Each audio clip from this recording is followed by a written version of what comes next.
જી મહેશભાઈ વસાવા તમારી પર ઘણા ગંભીર આક્ષેપો કર્યા છે ક્રિમિનલને લઈને, એના વિશે તમે શું કહેશો? એમાં તો બીજું કઈ કહેવું નથી. પાછલા 3 વર્ષથી એમનાથી જુદો પડેલો છું. ભારતીય જનતા પાર્ટીનો ભગવો ઝઘડિયા તાલુકામાં લોકશાહી પછી પહેલી વખત લહેરાયો છે, તો સ્વાભાવિક છે એમને દુઃખ હોય.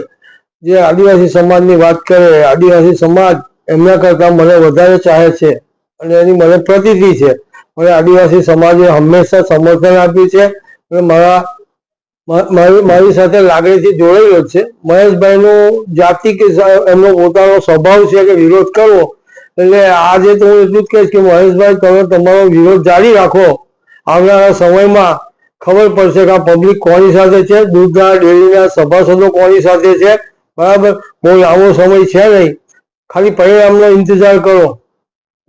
દૂધધારી ઇલેક્શનમાં તમે કોના સમર્થનમાં રહેશો? હું મારા ઉંમરના ઝોનમાં ઉભો છું, એટલે અરુણસિંહ રાણાની સાથેની જે પેનલ બનેલી છે અમારી ભારતીય જનતા પાર્ટીના સમર્થનમાં અમે છીએ. ભારતીય જનતા પાર્ટી એ અમારા સર્વોપરી છે અને એ પેનલની સાથે અમે હંમેશા રહીશું.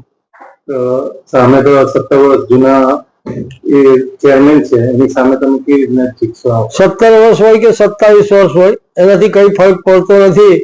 સમય આવે, સભાસદોને ખબર છે કે હવે કઈ બાબતનો સમય પાકી ગયો છે અને કયું પરિણામ સંઘના હિતમાં, દૂધ ઉત્પાદકોના હિતમાં લાવવાનો છે એ તમામ સભાસદો અને મતદારો જાણે જ છે.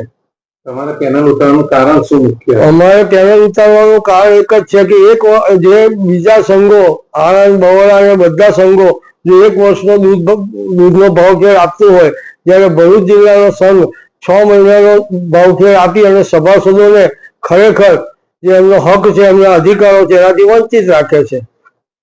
અમે સાધારણ સભામાં આ બાબતે વિનંતી કરેલી કે ભાઈ 1 વર્ષનો તમે ભાવફેર આપો. જે તે સમયે હાલના ચેરમેનશ્રી એ ભાવફેર આપવા માટે સ્વીકારેલું પણ તેના બી 8-8 મહિનાના વાળા વીતી ગયા હોવા છતાં એમણે એ દિશામાં કોઈ પણ જાતની કાર્યવાહી કરેલ નથી. એટલે અમારે આ નવી પેનલ ઉતારી અને સંઘ સભાસદોના હિત માટેનો નિર્ણય કરવો પડ્યો છે.